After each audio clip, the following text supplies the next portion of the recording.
यह सच्ची घटना गीता प्रेस से प्रकाशित होने वाली कल्याण पत्रिका से लिया गया है। कलकत्ते के स्वर्गीय श्री रूडमल जी गोयनका भगवान के भक्त थे। भगवान की लीला से उनके घर में कोई नहीं रह गया था। यह घटना उस समय की है जब कलकत्ते में प्राय प्रतिवर्ष प्लेग की महामारी आया करती थी और बड़ा विनाश होता था। रूडमल जी भी प्लेग से आक्रांत हो गए। बहुत तेज बुखार और दोनों ओर गिल्टियां हो गई थी। घर में और तो कोई थे नहीं, उनके एक विश्वस्त सेवक ही थे। वे ही सब देखभाल किया करते थे। उस समय डॉक्टर कैलाश चंद्र बोस कलकत्ते के एक बहुत बड़े डॉक्टर थे। ऐसा माना जाता था कि वे दूर से देखकर ही रोग का निदान कर देते थे, अतः लोग उन्हें विधाता कहने लगे थे। यही डॉक्टर गोयनका परिवार के फैमिली डॉक्टर भी थे।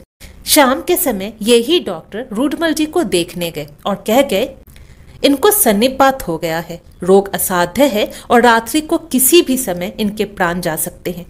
रूडमल जी सब सुन रहे थे।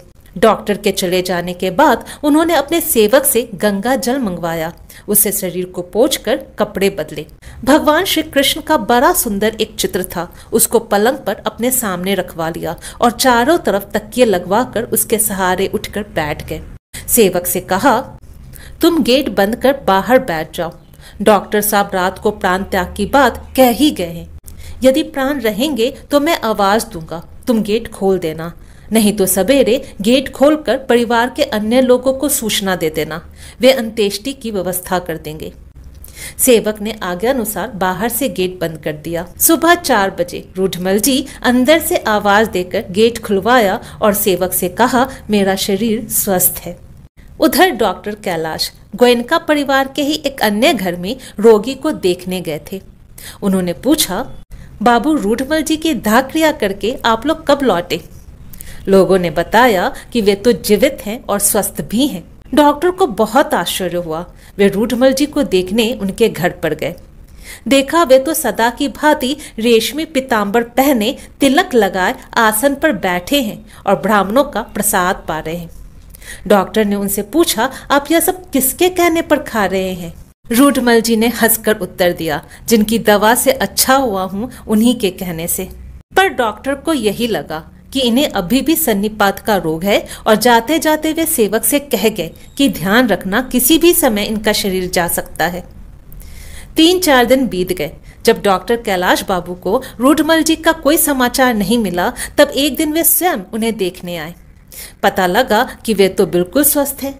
डॉक्टर कैलाश बाबू रूडमल जी से कहने लगे, आप तो सर्वथा मरणासन थे, पर अब आप पूर्णतः स्वस्थ हैं।